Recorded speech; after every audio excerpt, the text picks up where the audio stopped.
और जाने मन तू कहाँ है? मैं मेकअप कर रही हूँ राजा।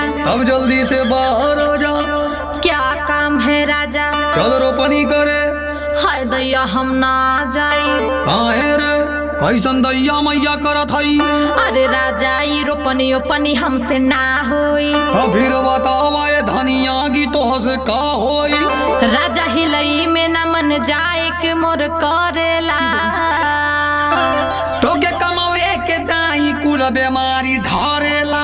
बड़ी बड़ी जोख राजा गोड़वे में सधारेली। चलू जल्दी तू कुछ ना होई काहे डरेली? तू ही चली जा मुके परेशान ढेर मती करा। देखा रानिया न हमारे सामने ज्यादा यत कोरा। हाय सुकुआर हमसे रोपनी जानी करावा हो। चुपचाप चला ढेर हमके मत सिखावा हो। राजा हो बदरी वाला घाम बहुत लागेला। तू तो तैयार रहेली हमेशा भागेला।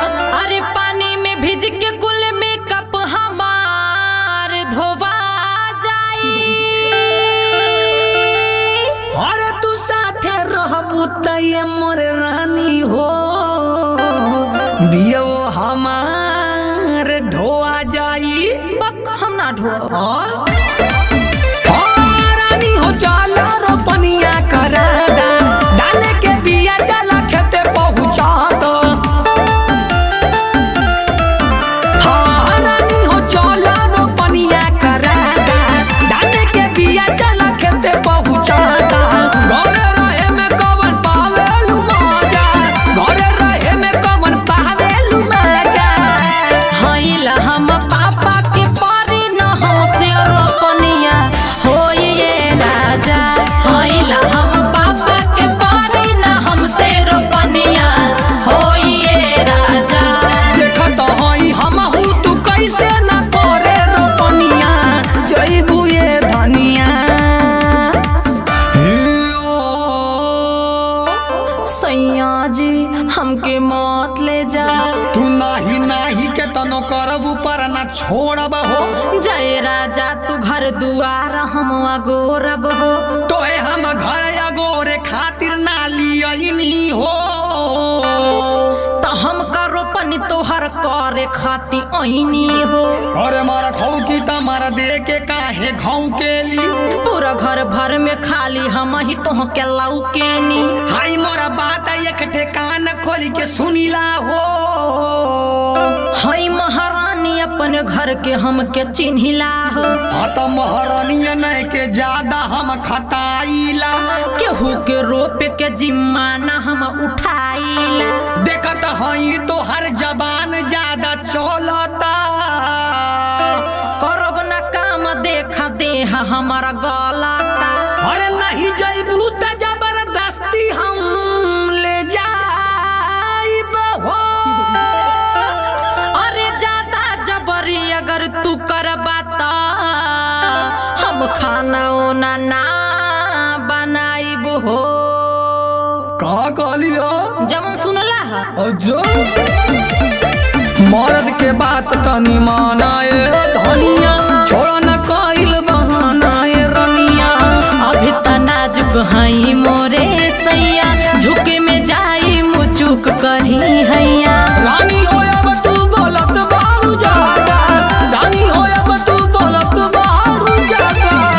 खेते में गोड़ धारब ना नाई दुलहिनिया। अभी त हम हई ये राजा। हईला हम पापा के पारी ना हमसे रोपनिया होई ये राजा। देखत हई हमहू तू कैसे न करे रोपनिया। जइबू ये धनिया। राजा हो ननदी के ले जा। चला जल्दी तू काहे इतना भाव खालू हो। लगत ह तोह के की बस तू हई हवा चालू हो। करे कहवा का बात कहवा लेके जात हई। तो तोहरे घर के नौकर का हम बुझात हई। करे ई बताव कि कैसन तई बतियावेली। एह तेवर हम अपन हर जगह देखावेली। कई तेवर तोहार ढेर दिन ले ना चली। जाई मजदूर के बोला के अपन काम कली। तक चाहत है कि आज तो के मारी हम, तू चाहत हवा की दी तोह के गारी हम।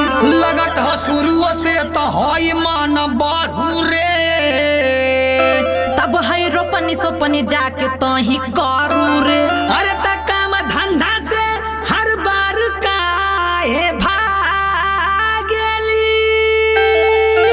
जे हमसे काम करावे के कहेला जल्दी ओकरे मुहे हम ना लागेली। बुझाई ना हाँ देखतानी तू ढेर करेलू बड़ बड़, उस समय बलतिया देबो बोल भर। रोपे ना जाइब चाहे के तनो चिलैबा, देखत हई तू आज कैसे ले जाइबा। काम के दाई खड़ा करेलू बाधा, काम के दाई खड़ा करेलू बाधा।